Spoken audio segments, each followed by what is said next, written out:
So a recent study from the NASA Kepler spacecraft has found that 1 in 5 of these Earth-like planets that they found are actually potentially habitable. That they're within that kind of safe zone of their sun, where it's not too warm, not too cold.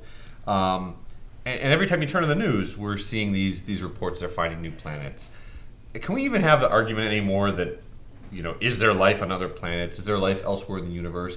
I mean, isn't it statistically almost impossible now that there isn't going to be life found somewhere? Maybe not by anyone alive today, but somewhere. So what do you think?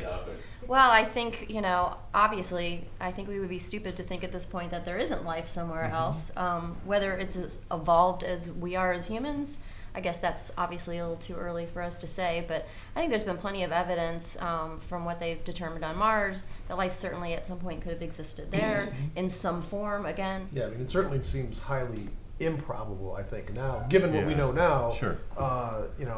That there isn't life in some form out there in the universe. I mean, as vast as the universe is, and thousands of years ago, we thought it was pretty small, right? We thought we were the center of everything, and that was it. Everything revolved around us. But now, nowadays, that's a quaint notion now. So I think it's almost, very, very likely that there is some life. Yeah, the question is what kind of life? What kind? And the chances of it being like us are probably slim, because Earth, the way Earth was formed was, kind of random and kind of, amazing, and all these different things had to come together in a certain way to create the kind of life that we are. So is there life like us? Maybe, maybe not. Is there life that's completely different? More than likely, absolutely. Well, it wasn't that long ago that we were even debating whether planets existed elsewhere. People, scientists thought not too long ago that the solar system was a freak thing, that, you're not going to find planets around other suns, and now, well, that's blown out of the water. So I think there'll be a day not too long in the future where we look back and say, oh my gosh, how crazy we were to think that there wasn't life elsewhere. But, I mean, what is intelligent life, Leslie? I mean, how do you define that? That's a good question. I don't know, especially now since they're doing so much with robotics, where they're trying to create intelligence in robots. So I don't know how you define intelligence. I heard one scientist say that there has to be an emotional component to it to create true intelligence. That just because you have a lot of facts and information and can do things, if there's not some emotional factor involved in it, it's not necessarily consciousness or intelligence. So. What about That's certainly a lot different from the old Turing test. Yeah. The Turing test back in the 40s and 50s when they Right. when it was Alan Turing. came up with that. Yeah, I mean that was just a mechanized, Can you fool someone basically into thinking? basically, yeah. And there's a whole philosophical tradition with that, which we probably don't have time to go into.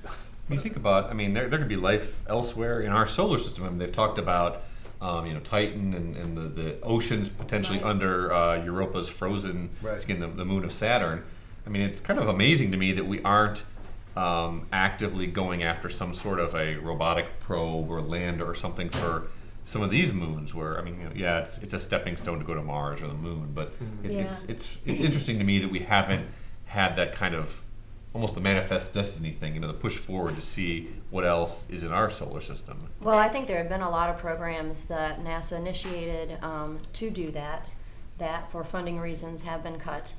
So I think, with consistent funding, a lot of these programs would probably be 20 years ahead of, answering all these questions. Without the space shuttle, which was spending a lot of money to send humans into low Earth orbit and not spending, the Voyagers and the Pioneers and those other robotic probes, we could have been spending a lot more money on those instead of... Exactly. But, and those things take time, too, because it's not like it's going to get there in a couple of days. It's going to take years or decades to get to where it's going to go, and, Well, they have a spaceship actually bound for Pluto, the New Horizon, and they are, trying to 2015, right? 2015, and they're trying to crowdsource a message to put on the hard drive of the spacecraft.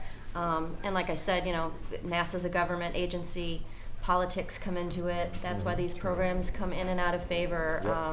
But it's interesting to think about. I certainly think the technology is there. Whether or not the funding again will be consistent to keep that technology moving forward, that's a question.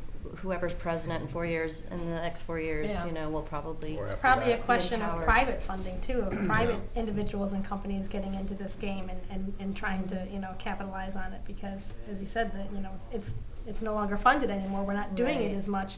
maybe it's time for somebody else to kind of take the helm. Well, but there has to be a profit motive for private industry to get involved in that, and I don't know if that really. I think that's still a domain of NASA. True. You know. Well, because NASA having needs to money- change, and I would like to see it get out of the government oversight. I'd like to see it be on its own because so much has come from the space program. Look at your tablets. That is a direct result of all the research and all the development that came from the space program that we had back in the 60s. So it'd be nice to go back to that again, but exactly what that's going to be, how it's going to be, that's a debate that has to be done. And there was a big. And our And don't forget Tang. and Velcro. You know. But there was a big motivating factor for that, which was the whole Cold War. Exactly. Right. So you had this kind of tit for tat, Fear-based, situation, yeah. fear-based, really. Yep. Right. Which Look at what fear one-upmanship and like right. So Well, now maybe the new paradigm is the the Jeff Bezos type. You have these .com, for lack of a term, billionaires Yeah, who yeah. are never going to give away all their money or There's never a going to few give it to their doing that. kids. Hey, you're interested in space, you're interested in rockets, you're interested in electric cars. Yeah. Maybe that's your new toy. Maybe you're interested in going to Saturn, and so you spend $1 billion or $2 billion of your own money. There's to quite do a it. few of them And involved they're- in and a they're private doing that research now. Exactly. program. Yeah, Yeah, there's sure. quite a few. Yeah. Yeah. Well, a lot of good thoughts here. Thank you for tuning in. And for more videos, please visit designworldonline.com and click on the video channel. Thanks for joining us.